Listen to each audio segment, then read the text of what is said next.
Сказ о розовом зайце. Студент Ерлан подрабатывает, раздавая листовки в костюме розового зайца. Однажды он знакомится с Локо, избалованным сыном высокопоставленного чиновника.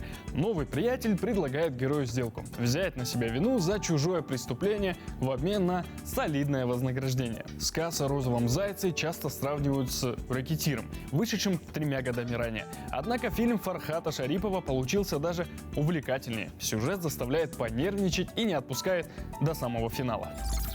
Тем, кому понравится лента, стоит посмотреть и более позднюю работу Шарипова «Тренинг личностного роста» 2018 года. Она тоже очень точно описывает постсоветскую жизнь. Этот фильм принес режиссеру главную премию Московского международного кинофестиваля. Дорога к матери. Мукан и Марьям долго не могут обзавестись ребенком. Наконец-то у пары появляется сын Ильяс, и в 10 лет мальчик лишается отца, а после его разлучают и с матерью. Герою суждено пройти войну и даже попасть в лагерь для заключенных. Но все это время он стремится вернуться домой, где его возвращение ждут мать и подруга детства Умит. Сюжет картины Акана Сатаева охватывает несколько сложных исторических периодов Казахстана. Эпоху коллективизации джута, репрессий, годы Великой Отечественной войны и сталинских лагерей.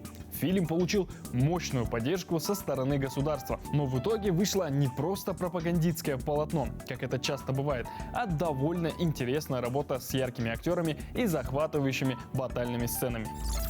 Чуть не забыл про один из самых интересных фильмов. Крепкий и проворный старик Касым живет с внуком и невесткой. Заблудившись однажды с отарой овец, в тумане герой нарывается на стаю волков.